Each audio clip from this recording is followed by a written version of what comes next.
우리 사회에 심대한 영향을 끼치는 메가 트렌드를 짚어보고 미래를 조망해보는 코너, 비전 카페의 순서입니다. 지난 시간엔 AI가 가까운 미래에 어디까지 발전할지 짚어봤는데요. 오늘은 현재 국가별 AI 발전 상황은 어떤지, 우리나라 AI의 현 주소는 어디인지 서민준 카이스트 김재철 AI 대학원 교수와 짚어보겠습니다. 교수님 안녕하십니까? 네, 안녕하세요. 예, 지금 AI가 미래 패권 경쟁의 핵심 요소로까지 떠오르고 있습니다. 각국이 AI 개발에 지금 총력을 기울이는 모습인데요. 현재 주요 국가의 판도부터 좀 짚어주시죠.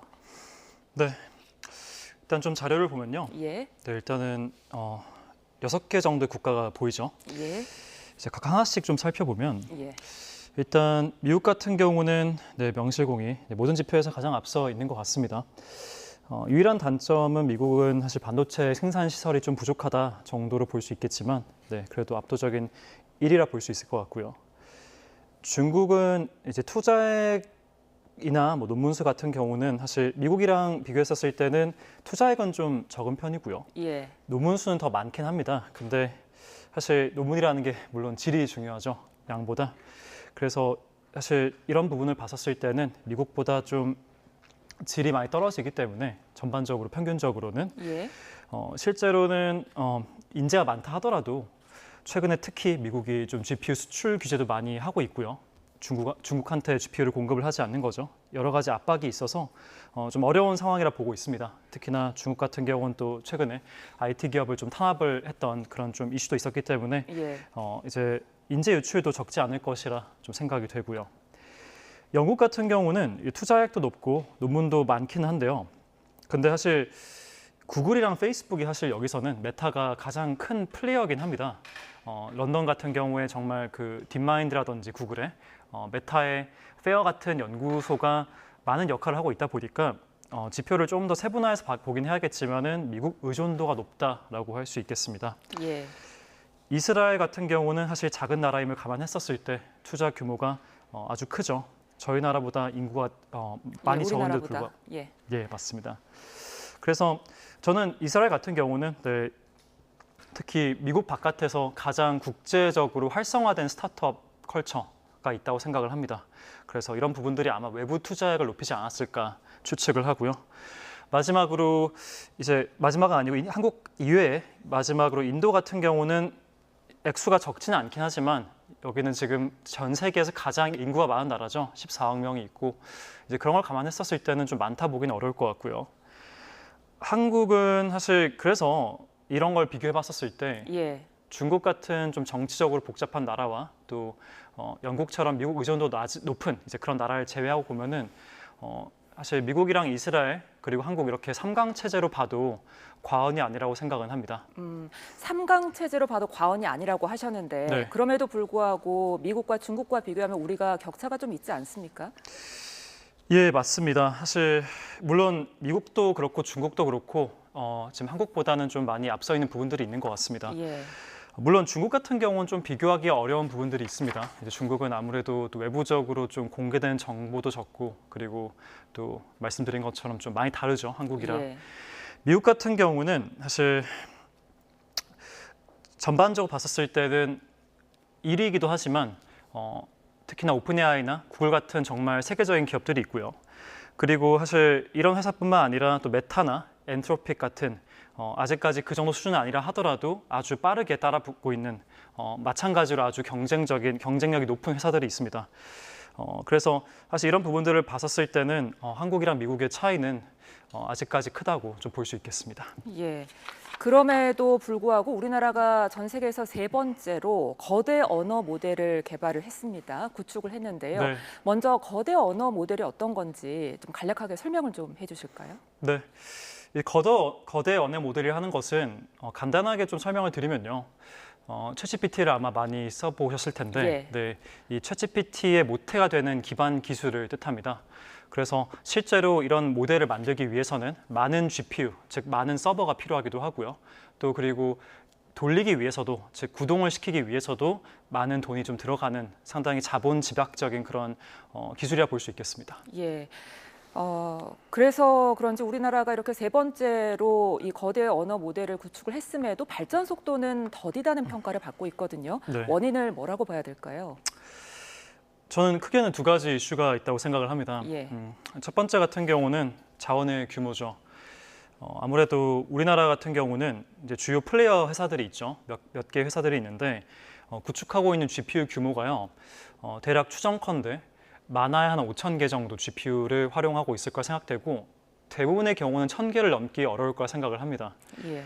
이제 이에 비해서 사실 오픈 AI나 미국의 구글 같은 경우는 이것보다 최소 10배 이상의 그런 GPU 자원을 활용을 하고 있죠.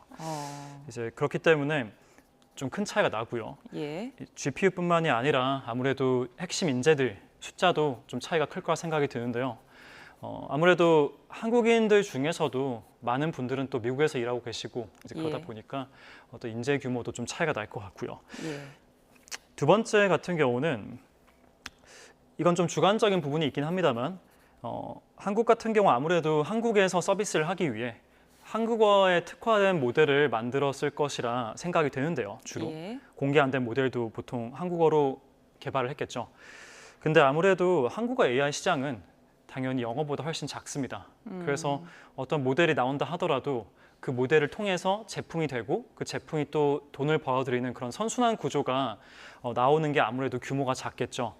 그리고 또한 아무래도 그 전반적으로 영어가 한국어보다 더 연구가 활발히 진행되기도 했고 또 데이터 수도 좀 차이가 많이 납니다. 영어가 예. 최소 10배에서 많게는 100배 이상 차이 나기도 하기 때문에 이런 부분들이 또 비교적 좀 한국어 모델을 개발하는 회사들이 갖고 있던 단점이었던 것 같습니다. 예, 교수님 설명해 주신 뭐 상대적으로 열악한 환경 속에서 어제 네이버가 한국형 거대 언어 모델 AI죠. 하이퍼클로버 X를 공개했습니다. 네. 어떻게 보셨습니까, 교수님? 네, 저도 상당히 흥미롭게 봤는데요. 예.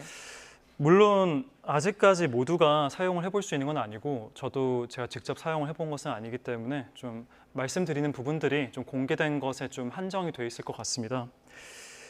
일단은 저는 가장 고무적으로 봤던 부분은 저희가 지금 대부분의 회사들은 사실 언어 모델을 만들 때 메타에서 공개를 한 오픈소스 라마라는 모델을 활용을 하고 있습니다. 예. 이제 그거에 대비해서 네이버 같은 경우는 몇 안 되는 직접 그 기반 모델을 만든, 즉 그 기반이 되는 아주 기초가 되는 기술을 만든 회사인 거죠.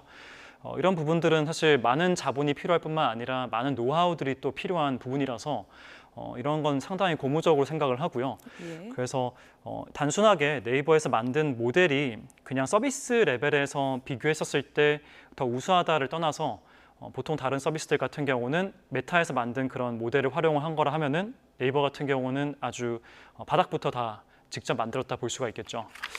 그리고 어떤 그런 시연되는 영상들을 봤었을 때는 많은 부분에서는 챗GPT와 상당히 유사한 또는 한국어는 특히나 좀 더 뛰어난 그런 좀 성능을 보였던 것 같아요. 다만 좀 아직까지 검증이 필요한 부분들은 첫 번째로는 이제 시연되는 부분들 중에서 사실 좀 논리적인 추론 같은 경우는 좀 많이 보이진 않았던 것 같습니다. 이런 것들은 좀 직접 사용을 해봐야 될 것 같고요. 예. 그리고 두 번째로는 아직 3.5랑은 비교가 가능하거나 더 나은 수준일 수 있겠지만 오픈AI의 GPT-4 같은 경우는 조금 차이가 있는 것으로 보입니다. 그래서 아직은 좀 격차가 있다라고 볼 수 있겠습니다. 말씀해주신 논리적 추론 부족 같은 경우에는 이게 사용자가 그럼 이렇게 대화를 하면서 사용을 할수록 네. 이 하이퍼클로버가 이거를 학습을 해서 좀 더 키워나갈 수 있는 부분인가요, 능력을? 그 부분이 사실 좀 가장 많은 연구자들이 궁금해하는 부분인 것 같아요. 예. 많은 좀 다른 그런 생각을 하는 사람들이 있는 것 같습니다. 어떤 사람들은 이렇게 하면 좀 잘 되지 않을까 하는 분도 있고 어떤 분들은 또 데이터가 더 많아야 가능할 것이다. 또는 모델이 더 커져야 할 것이다. 다양한 좀 추측들이 있는데 아직까지는 적어도 공개된 그런 논문이라든지 학계에서는 일단 그 모델 사이즈나 이제 데이터가 중요한 것은 맞지만 그것만으로는 좀 아직은 GPT-4의 수준에 도달하지 못하는 게 아닌가라고 좀 생각하고 있습니다. 예. 네이버의 하이퍼클로버 X 아직은 조금 더 지켜봐야 할 것 같은데요. 그렇다면 현재 글로벌 빅테크 기업들의 AI 모델 개발 현황은 어떻습니까? 네, 물론 그 저희가 지금 보는 리스트보다 더 많은 이제 그 제품들이 있겠지만 일단 크게는 구글과 오픈AI, 메타, 네이버 그리고 카카오 이렇게 좀 비교를 해볼 수 있겠는데요. 한국 두 회사랑 미국 새 회사죠. 예. 이제 구글 같은 경우는 바드라고 하는 서비스를 지금 구글이 제공을 하고 있죠. 물론 예. 이거에 기반이 되는 모델이 팔m2다. 또는 실제로는 뭐 다른 모델일 수도 있겠지만 이제 그런 얘기가 나오고 있습니다. 이제 구글 바드 같은 경우는 또는 팔m2 같은 경우는 일단 가장 큰 장점은 빠르고요. 그리고 여러 개의 언어를 지원을 하고 있고 상당히 안정적인 모습을 보입니다. 특히나 어떤 최근 사실에 대해서 물어봤을 때도 챗GPT 같은 경우는 최근 사실은 잘 모르거나 또는 좀 잘못된 사실을 말하는 반면에 구글은 상당히 정확한 그런 얘기를 하고 있고요. 이런 부분을 봤었을 때 안정적이긴 하나 전반적으로는 오픈AI의 GPT-4만큼 좋지는 않다가 일반적인 좀 평인 것 같습니다. 그래서 이건 물론 구글이 그만큼의 기술이 없는 것인지 아니면은 그것이 가능하다 하더라도 비용적인 측면 때문에 또 여러 가지 어떤 다른 걸 고려했었을 때 아직까지 출시를 안 한 것일지는 좀 저희가 추측을 할 수밖에 없을 것 같고요. 오픈AI 같은 경우는 말씀드린 것처럼 GPT-4가 지금 독보적으로 가장 잘하고 있다고 생각을 합니다. 잘한다는 거는 가장 똑똑하다는 뜻이죠. 다만 GPT-4 같은 경우는 좀 느리기도 하고 또 그리고 아무래도 좀 가격도 좀 많이 나가고 아까 말씀드렸던 그런 최근 사실을 또 바드만큼 잘 알지 못하기 때문에 그런 한계점이 있는 것 같고요. 예. 메타 같은 경우는 조금 전략이 다릅니다. 메타는 사실 만들었던 언어 모델을 전부 다 공개를 했는데요. 이게 사용할 수 있도록 공개한 것뿐만이 아니라 이걸 어떻게 만들 수 있는지 논문으로서도 공개를 하고 어떻게 구동을 할 수 있을지를 코드로서도 공개를 했습니다. 이런 부분을 봤을 때 상당히 다른 전략을 취하고 있다라고 저희가 생각을 할 수 있겠죠. 여러 가지 추측이 있습니다만은 제가 봤을 때는 메타는 근본적으로 구글이나 오픈AI랑은 좀 다른 종류의 사업을 하고 있기 때문에 이런 전략을 취할 수 있는 것으로 좀 보입니다. 구글이나 오픈AI 같은 경우는 기술력이 중요한 사업이라고 생각할 수 있겠지만 메타 같은 경우는 뭐 기술력도 중요하긴 하겠지만 좀 더 중요한 것은 뭐 페이스북이라던가 인스타그램, 왓츠앱 같이 이런 어떻게 조금 더 소셜 기반의 많은 사람들이 이 커뮤니티에 참여해야 더 서비스의 가치가 올라가는 사업이기 때문에 좀 다른 전략을 취하고 있는 것 같고요. 예. 네이버랑 카카오 같은 경우는 한국 회사죠. 네이버는 방금 전에 말씀드렸던 것처럼 최근에 공개를 했다 보니까 좀 검증의 시간이 필요할 것 같습니다만은 어제 좀 보였던 그런 결과를 봤을 때는 그래도 오픈AI GPT 3.5랑은 상당히 비교가 가능한 수준 또는 한국어에 한해서는 특히나 더 뛰어날 수도 있는 그런 부분들이 보였고요. 카카오 같은 경우는 코어 GPT 첫 번째 버전을 사실 2021년도에 공개를 했습니다. 당시에 오픈소스로 공개를 했기 때문에 많은 사람들이 활용을 했고 상당히 큰 기여를 했다고 생각을 합니다. 이제 그 다음 버전이 언제 나오냐 이건 사실 아직 정해진 바는 없을 것 같은데 저도 기대를 많이 하고는 있긴 한데 공개된 바가 많이 없긴 해서 사실 좀 어떤 코멘트를 드리긴 쉽지 않을 것 같습니다. 예, 이런 AI 기술들로 우리가 앞으로 이제 뭘 할 수 있을까가 가장 궁금한 건데요. 교수님 네. 지난번 출연하셨을 당시에 이런 AI와 메타버스가 결합했을 때 콘텐츠 혁신이 일어날 거다 이런 말씀하셨거든요. 구체적으로 우리 기업들이 그렇다면은 어떤 서비스들을 해나갈 수 있을까요? 네, 물론 여러 가지가 있을 것 같습니다. 메타버스는 그중 하나라고 생각을 했는데요. 한국 같은 경우는 좀 컨텐츠 강국이죠.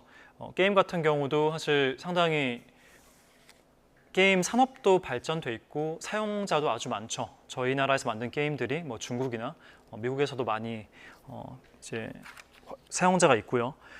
또한 뭐 K-팝이라던가 아니면 영화, 드라마 같은 경우도 컨텐츠 산업도 상당히 크다고 볼 수 있고 국제적인 좀 인지도가 있다라고 생각을 합니다.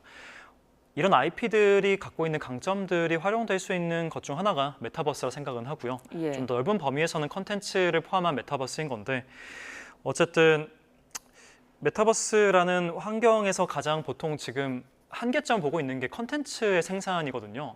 원래 기존 메타버스는 컨텐츠 생산을 사용자가 하거나 또는 메타버스를 만든 회사가 해야 했지만 그게 쉽지가 않겠죠. 어떤 예. 컨텐츠를 생산한다는 게 많은 비용이랑 시간이 드는데 결국 이런 AI의 발전이 그런 컨텐츠 생산에 효율성을 아주 더해줄 거라 생각을 합니다.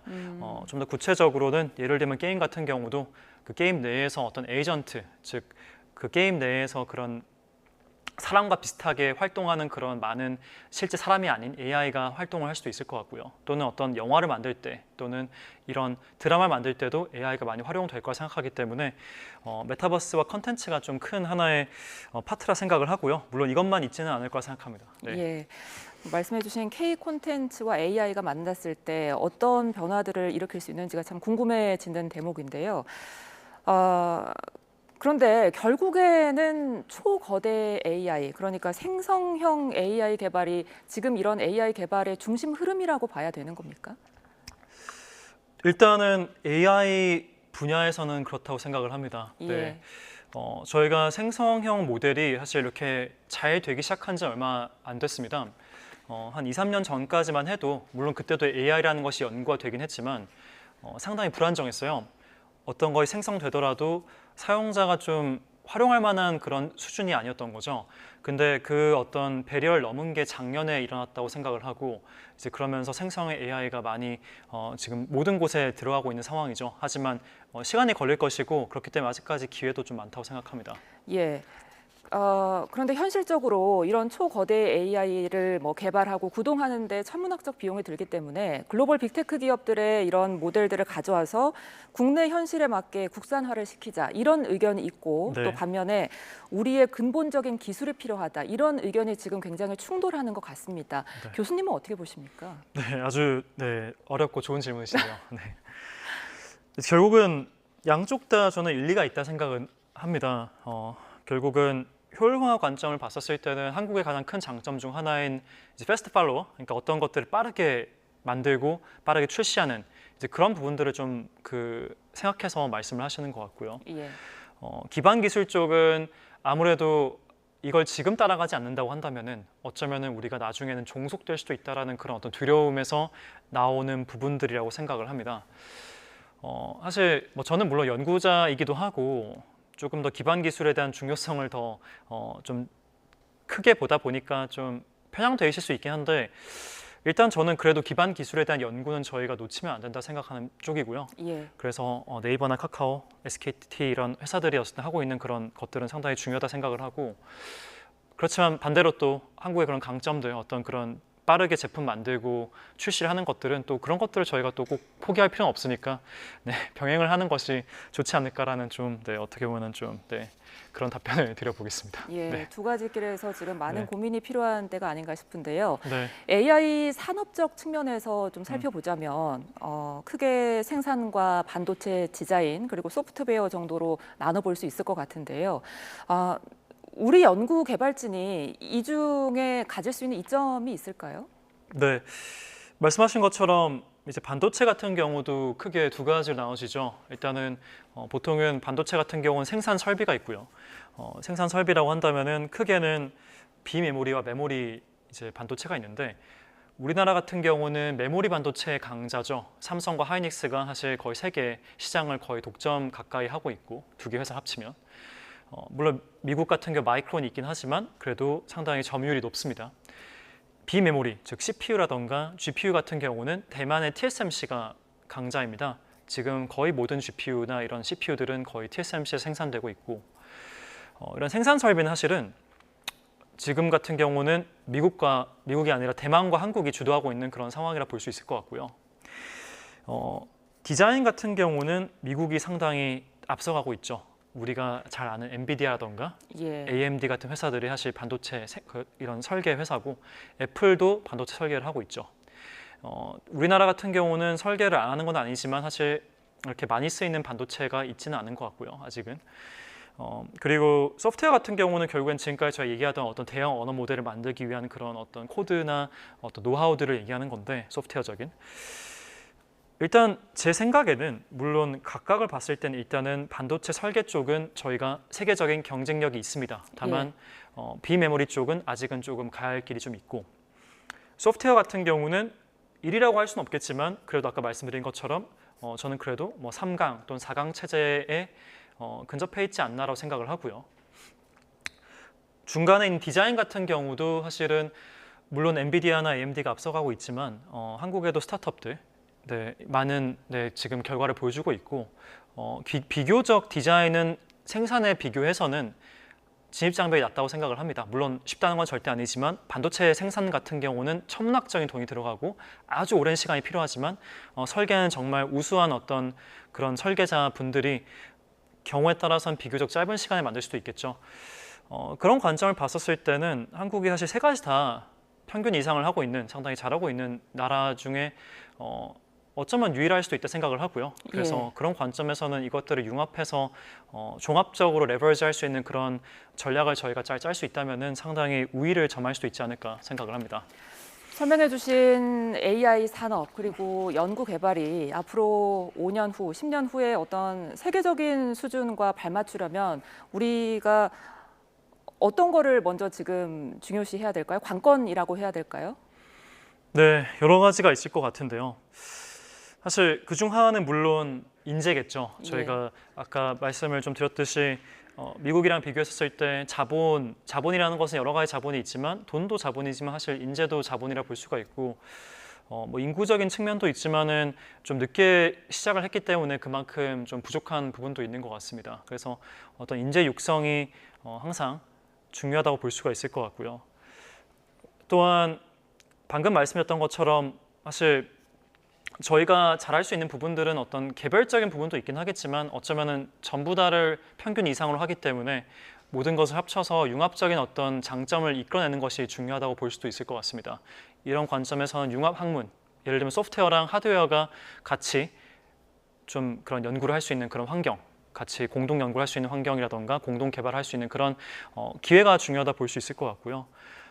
또 여러 가지가 있겠지만은 또 개인적으로 생각했을 때는 또 중요한 부분들은 어쨌든 이런 AI에 들어간 돈이 많지 않습니까? 이런 부분들이 또 저희가 정부 주도적으로 어떤 전략적인 어떤 사업이나 이런 좋은 어떤 그런 국가에서 주도할 수 있는 것들이 좀 있다고 한다면 그런 것도 더욱 이런 것들을 더 빠르게 저희가 우위를 점할 수 있는 기회가 있을 거라 생각합니다. 예, 성공의 관건으로 연구 환경과 인재 육성 꼽아주셨습니다. 한국의 AI 현 주소, 이번에 서민준 카이스트 김재철 AI 대학원 교수와 함께 짚어봤습니다. 오늘 말씀 고맙습니다. 네, 감사합니다.